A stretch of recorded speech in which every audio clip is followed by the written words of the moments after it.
Yeah, what's the word? Leroy, what's the word? Leroy, hey, what's the word? Leroy, what's the word? Leroy, hey. Let's talk about something that doesn't always get said out loud. Math teachers are under a different kind of pressure. And if we're being honest, a lot of that pressure comes from the numbers, test scores, growth data, proficiency rates, benchmarks, comparisons. Everything is measured. Everything is visible. And for many math teachers, it can feel like their entire effectiveness is reduced to a percentage. Now, don't get me wrong. Data matters. We need it. We use it. It helps guide instruction and decision-making. But when the numbers become the only story, we start to miss what's really happening in classrooms. Because behind every number is a student. And behind every group of students is a teacher working to figure it out in real time. Think about the math classroom. You have students walking in at completely different levels. Some are ready for grade level content. Some are 2 or 3 grade levels behind. Some have math anxiety before the lesson even starts. And yet, we often expect one teacher to close all of those gaps at the same pace, on the same timeline, measured by the same test. That's a heavy lift. And here's the part we don't talk about enough. Math is one of the only subjects where students openly say, "I'm just not good at this." We hear it all the time. And over time, students start to believe it. So now math teachers aren't just teaching content. They're rebuilding confidence. They're addressing gaps. They're managing frustration. They're trying to create small wins in a subject where students often expect to fail. That's more than instruction. That's emotional work. So the question becomes, how do we better support our math teachers? Not just in words, but in action. First, we have to shift how we talk about data.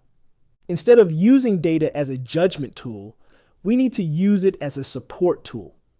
When a teacher's scores are low, the conversation shouldn't start with, "What went wrong?" It should start with, "What are you seeing? Where are students getting stuck? How can we support the next move?" Because teachers already know when their data isn't where they want it to be. They don't need pressure. They need partnership. Second, we have to recognize growth beyond the test. A student who moves from not attempting problems to trying every question, that's growth. A student who can finally explain their thinking, even if the answer isn't perfect, that's growth. A class that is more engaged, asking questions, and taking risks, that's growth. But those things don't always show up immediately in the data. And if we only celebrate the numbers, we miss the progress. Third, we need to give math teachers time to plan, time to collaborate, time to analyze student work, not just scores. Because the real insights don't come from a spreadsheet. They come from looking at how students are thinking. Where did they make the mistake? What misconception is showing up? What strategy are they trying to use? That kind of analysis takes time. And without it, we're just reacting, not improving. Fourth, we have to normalize struggle in math. For students and for teachers, math is not supposed to be easy all the time. Struggle is part of the learning process.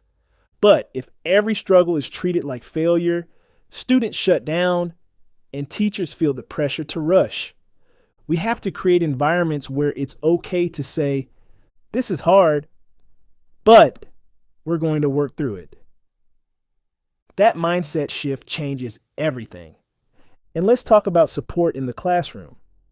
Sometimes the best thing we can do is be present, not just for evaluation, but for support. Co-teach a lesson, help facilitate a small group, model questioning strategies, not to take over, but to show that we're in this together. Because teaching math can feel isolating when the results are constantly under a microscope. Here's another practical move. Focus on student thinking. not just correct answers. Ask questions like, how did you get that? Can you explain your strategy? Does anyone have a different way? Now the classroom shifts from right or wrong to understanding, and that takes pressure off both the student and the teacher. At the end of the day, this is about balance. Yes, we care about results. Yes, we want students to grow. But we cannot lose sight of the process it takes to get there. Because when we support the teacher, we impact every student in that classroom. So if you're a leader listening to this, I'll leave you with this. When you walk into a math classroom, don't just look for answers on the board. Look for thinking. Look for effort. Look for growth. And ask yourself, how am I supporting this teacher, not just measuring them? Because behind every number is a story. And when we take care of the people in that story, the numbers will follow.